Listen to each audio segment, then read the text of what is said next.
Okay, so materials that we can use inside the organism. First of all, why those materials are not everyday materials? Why you need a specialized materials that we will get into the body of the patient?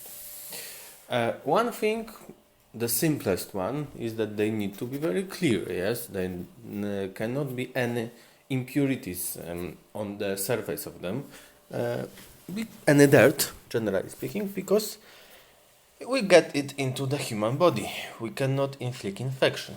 At least we don't want to get infection. But there are for more complex reasons also why it's not normal. One of them is that inside of the body is extremely corrosive. What does it mean? That if you would put a normal steel, not a stainless steel, it would corrode extremely fast. Yeah, so it's unusable, yes, generally speaking. That's why we use only the stainless steel, titanium, cobalt, chrome from generally mostly those materials from metals group, yes, because metals are the group that can corrode. What else? Also, although we do not feel it like that, our body sustains quite high forces. Yes, for example, when we jump, we really get a lot of force on our legs. Yes, because we weigh around 70 kilograms. Yes, something like that. And during normal standing, we need to get all of this weight on our two legs. During walking, we need to get all of our body weight on our one leg. Yes, imagine, and when we are jumping, for example, we need to get all of our body weight, doubled, tripled. It depends how high we jump, on our legs. Yes, so there are extremely big forces that we can sustain, and normal steel that is used, for example, in construction engineering, would not be able to sustain such demands. We need a specialized alloys, specialized stainless steel, for example, in order to sustain it. But stainless steel, in many cases, may not be enough. That's why we have cobalt, chrome, and titanium alloys that are preferred. Those are also more passive from the chemical perspective, so there is less risk of corrosion in those cases. But also they are more durable. So I pointed out that the forces applied on our joints, on our bones, are really impressive, and those materials are generally better in sustaining them. Cobalt chrome is very stiff, more stiff than titanium generally, but it leads to some problems. For example, if you have bone and we have some cobalt chrome nails, the cobalt chrome nails are so rigid that they will get all of the force on them. Is it good? Not exactly, because without stressing the bone would not regrow. It's because obviously those materials are frequently applied after fracture, for example. So, and also if we use them in the endoprosthesis, it will also be problematic. Why? Because when we do not stress bone, the bone starts to vanish, generally speaking. All unused organs start to vanish. So we need to stress the bone. We do not want too stiff material.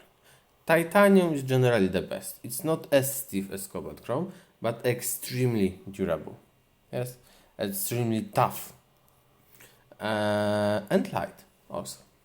So it's very, very good material. Okay, ceramics. Generally, ceramics are nearly perfect, as I always pointed out. So If they would not be so brittle, they would be the best, but they are brittle. So it's a huge problem. Maybe some engineers would deal with it better than now, but ceramics are probably the materials of the future. We have two main types of the ceramics, implantable ceramics at least, bioinert and bioactive ceramics. Bioinert ceramics are very well suited for most applications. They are just ceramics that would not react with the body. Our immune system generally tries to destroy everything that would fight, but bioinert ceramics are so inert that they are hard to find by the immune system. Bioactive ceramics are usually created in order to boost ingrowth of the bone into them, to increase the stability of the connection. We also have some polymers. So we have, for example, very interesting group, biodegradable polymers. So, for example, some stitches are created from this. So these are the substances that will naturally degrade in the body. So, for example, our immune system will be able to destroy them. So they would be left in the body, and after some time they would vanish, and it is very good. We also have some long-term implantable polymers. They are mainly this high molecular weight polyethylene, things like that. So as we were talking about the structure of the polymers, the high molecular weight are usually highly branched and highly dense. Yes, so they are branched like a net nearly, or a net, depending on the type.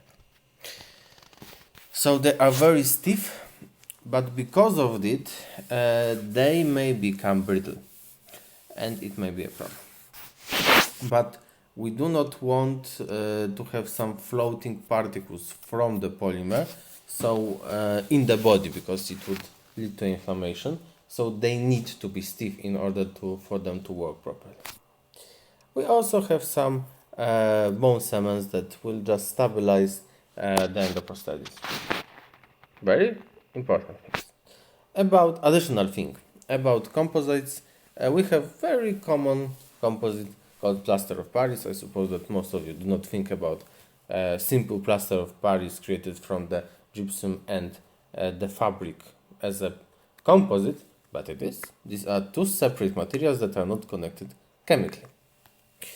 And carbon fiber composites used, for example, in some devices to help walk, some orthesis, prosthesis, things like that. Maybe.